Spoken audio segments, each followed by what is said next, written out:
સુખદેવ જેવા ક્રાંતિકારીઓ જહાર ઇતિહાસ સુવર્ણ અક્ષરોમાં લખાયેલો છે. ભારતીય સ્વતંત્રતા સંગ્રામના મહાન ક્રાંતિકારીઓ તરીકે ભગતસિંહ, રાજગુરુ અને સુખદેવને બ્રિટિશ સત્તાવાદીઓએ એક સાથે મૃત્યુદંડની સજા ફટકારી હતી. અંગ્રેજો અને અધિકારીઓ આ મહાન ક્રાંતિકારીઓના ઘસારા જોઈને પરેશાન થઈ ગયા.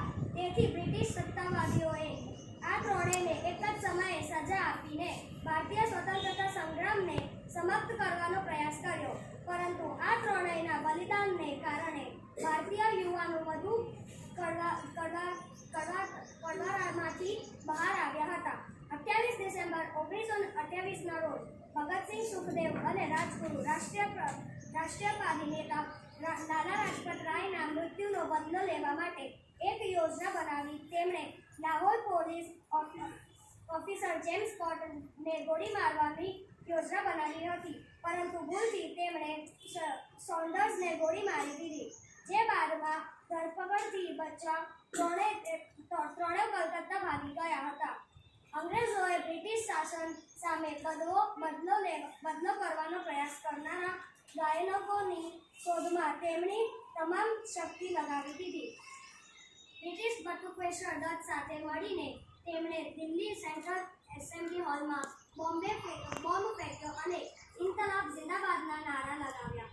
આ દરમિયાન તેની ધરપકડ કરવામાં આવી હતી. 23 માર્ચ 1931ના રોજ સ્વતંત્ર ચળવળના ત્રણ નાયકો ભગતસિંહ, રાજગુરુ અને સુખદેવને ફાંસી આપવામાં આવી હતી. ત્રણેય વીરોની યાદમાં 23 માર્ચે દેશભરમાં શહીદ દિવસ ઉજવવામાં આવે છે. Thank you. टाइटल इनकलाब जिंदाबाद। भगत सिंह की कहानी रिवॉल्यूशन लाइफ। द कहानी of Bhagat Singh.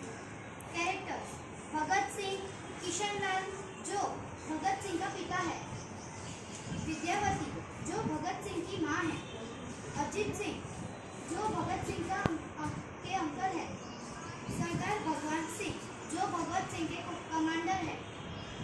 Scene 1 the village. Kishan Singh बेटा, अभी भी हम अंग्रेजों की गुलामी में हैं, हमें आजादी के लिए लड़ना होगा।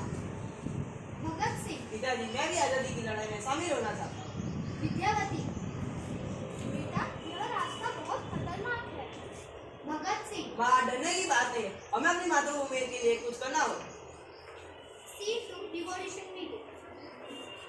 भगत सिंह अब हमें अंग्रेजों को बताना होगा कि अब हम उनको बर्दाश्त नहीं कर सकते। बिल्कुल भगत सिंह, हमें एक क्रांति करनी होगी। भगत सिंह नारे लगाते हुए। इनकलाब जिंदाबाद, इनकलाब जिंदाबाद। Sardar Bhagwan Singh. Scene 3 court room. British officer तुम पर देशद्रोह का आरोप है। भगत सिंह मैं अपनी मातृभूमि के लिए मर सकता हूँ। तुम्हें फांसी की सजा हो